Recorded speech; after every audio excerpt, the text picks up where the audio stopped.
Alright, so hi everybody. So this is a new video series with a new horse that we've had in our barn for the last month or so. This is Anna. Anna's a 7-year-old mare. Owner wrote on her valuation sheet question mark under breed, so we think she's maybe like quarter horse, but she was a rescue horse. Anna is owned by Karen Gersbowski, and she was sent to us for a month of evaluation and training here. So it looks like we started off working on a little bit of a backup, getting her to back from a distance there. So our first couple of sessions, I believe this is actually the second session. We weren't able to do much filming the first day, but this is the second session. So more just checking her out to see how gentle she is, to see if we can move her feet, to see how sticky she is, and find any trouble spots as they might show up. And so Karen's been riding her on trail rides for quite a bit, and supposedly she had something like 90 days training prior to Karen getting her. Like, so now I'm working on getting her to move her feet from a distance, getting her to yield the hindquarters and forequarters, and see if she could understand how to respond to pressure. So that's basically the idea of what we're trying to accomplish, is we're looking to see if we can get the horse to respond to pressure appropriately. That's the real big secret. If we just get the horse to understand how to respond to pressure, how many different situations or problems can you encounter with your horse that can be basically attributed to the fact that your horse does not respond to pressure appropriately. Your horse gives you either a no response, an ill response, like they see what you wanted and they do the opposite thing, or they just simply react to pressure. See if I can tap her on her chest, would she understand maybe that? And then can she understand, hey, when I move that stick around, it's not always meant for you to do anything. I might just be intending for you to do nothing, because I might be whacking some other horse that's running up on us, or if we're in a pasture. So I use that little stick to defend our space. So if you're part of my herd, I'm going to defend you as part of my herd from any outside, critters coming towards us. So we're doing a little leg yield work here. So just wanted to do a few things to check her out. So yeah, Karen's been riding her quite a bit, but we did notice throughout the time that she was here that she has a few trouble spots, quite a few trouble spots. She can get very tight, she can get very upset at things. Can be a very emotional horse, and that's the things we were trying to work out. So I just do the best that I can in the time that I've got to help the horse in the best way that I know how, to get to where they're less emotional, less beside themselves. And so regardless of how the horse goes home, regardless of what I do with the horse, you're going to end up getting a better partner out of the deal. Your horse is going to understand how to respond to pressure better than they had been in the past. Your horse is going to be more relaxed, more confident with things, more motivated and willing. And that's my goal. So regardless of what I wanted to get done or what you wanted to get done, your horse is gonna leave with a better outcome.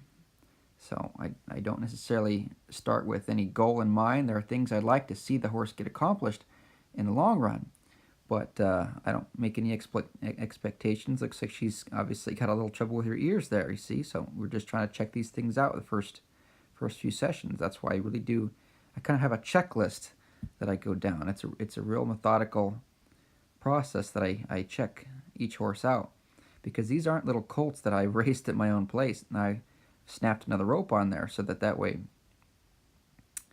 I can get this done without her getting in trouble. So I think she kind of runs backward there, and yeah, she had a pretty violent reaction there, as you could see that.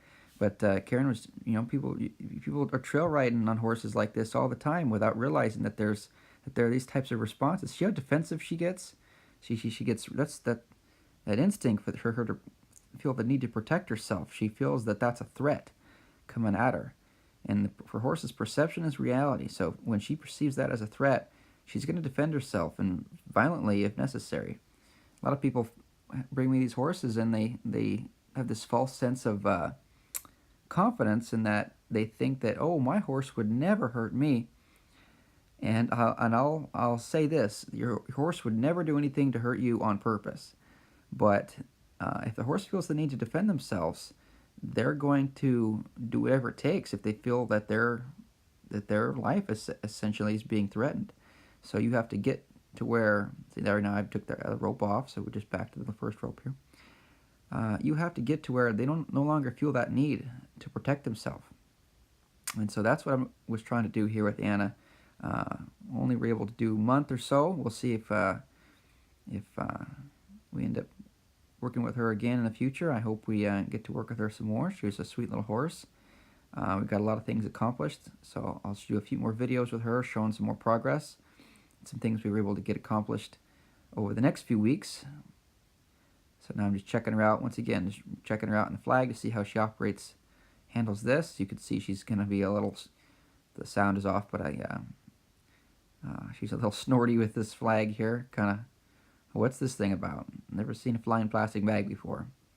They think it's a saber-toothed plastic bag coming to eat them.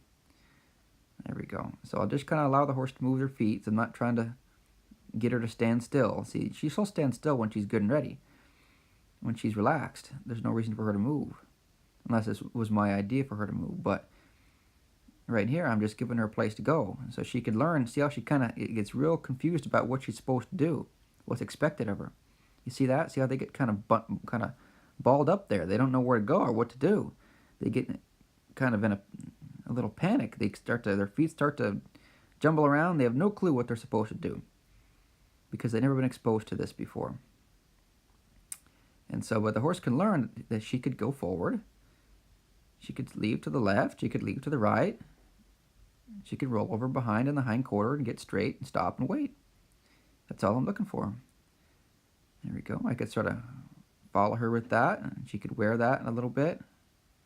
You could sort of follow behind her. Now, if she got panicked with that, I wouldn't try to follow behind her with it. I'd just let her go away, and I'd switch around and go the other way. And you might say, well, Evan, doesn't that teach your horse to panic? Well, your horse is only panicking because they're scared out of their mind that they think you're going to attack them. If you stop attacking them, they stop panicking. Pretty soon they get used to it. See, they learn how to respond here. So she gets tight. I'm not sure if you could see that, but if you rewind the video, she gets so tight there that she's kind of twitching her skin. So we see how she kind of twitches her skin there, and she had some pretty bad reactions there. We'd go ahead and touch her in her belly or touch her in the elbow, touch her in the flank, and she'd try to kick, she'd try to bite, she'd try to strike out. And I'm not sure if I really had a lot of footage of that, but she was real tight and real defensive. And so you just try your best to see if you can help the horse overcome that. And whatever you can get done is what you get done. But you don't try to make it happen. You don't try to fix these horses. People send me their horse to try and get it fixed because they don't know what else to do. But you have to learn how to understand your horse. And maybe all you could get accomplished by sending your horse to me is that if I could get to where I understand the horse very, very well, then I could help you get things accomplished with it. But you got to start by understanding the horse. See how just the stick in a string, getting that stick in a string around there is challenging for her. I think she kind of gets a little bothered by it here. So yeah, stay tuned, and you'll see, I think, at least a couple more, 2, 3, 4 more, maybe 2, 3 more videos with her, and I'll show you some things we worked on. It can't possibly show you everything we've done, but I'll have other videos with other exercises to show you how to do some things. With other horses, you get to see more things. So try to show you as much as I can. So it's like you get a front row seat at my barn. So stay tuned.